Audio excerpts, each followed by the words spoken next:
নমস্কার বন্ধুরা, আমি পূজা। আমার ছোট্ট রান্নাঘরে তোমাদের আরও একবার অনেক স্বাগত, অনেকটা ভালোবাসা জানিয়ে আজকে একটা বাটিসাপটা রেসিপি নিয়ে চলে এসেছি। তো আজকে আমি বানাবো নারকেল দিয়ে বাটিসাপটা পিঠা। তো সেটা কিভাবে বানাই সেটাই তোমাদের সঙ্গে শেয়ার করব। মানে খুবই কম সময়ে আর খুবই ঝটাফট মানে বানানো হয়ে যাবে। তো তোমরা এইভাবে একবার অবশ্যই বাড়িতে ট্রাই করে দেখো বন্ধুরা। তো খুব তাড়াতাড়ি বানানোও হয়ে যাবে আর খেতে কিন্তু অসাধারণ লাগবে। তো চলো শুরু করা যাক।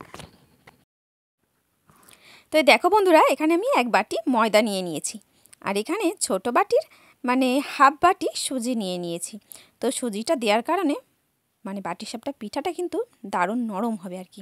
তো সেই জন্য আমি এখানে সুজি নিয়ে নিয়েছি আর এক বাটি ময়দা নিয়েছি, আর এখানে দিচ্ছি এক বাটির মানে ছোট বাটির এক বাটি চিনি।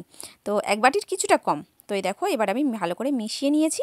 নিয়ে এবার অল্প অল্প জল দিয়ে আগে আমি ভালো করে চটকে চটকে মাখিয়ে নেব। তো দেখো ভালো করে মাখিয়ে নিচ্ছি। তো এবার আমি ভালো করে কিন্তু ফাটবো। ফাটলে কি বলো তো, গোল্লাটা পাতলা হবে আর পিঠেটাও কিন্তু খুব ভালো হবে, নরম হবে।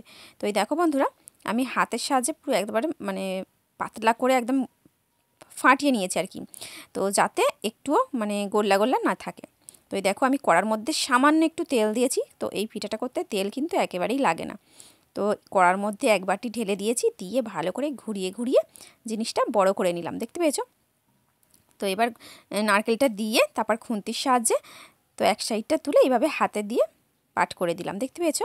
তো এইভাবেই প্রত্যেকটা পিঠে বানিয়ে নিতে হবে। একটুও কড়ার মধ্যে আটকাবে না, সামান্য একটু তেল দিতে হবে প্রথমে। আর পরের বার যে পিঠেগুলো করবে তার মধ্যে এক ফোঁটা তেল লাগবে না, শুকনো কড়ার মধ্যেই হয়ে যাবে এই পিঠা। তো এই দেখো, আমি ঝটাপট বানিয়ে নিলাম আর তোমাদের সঙ্গে একটাই বানানো শেয়ার করলাম। তো সবই একইভাবে তো বানাতে হবে, তো সেই জন্য একটা পিঠাই তোমাদের সঙ্গে শেয়ার করলাম।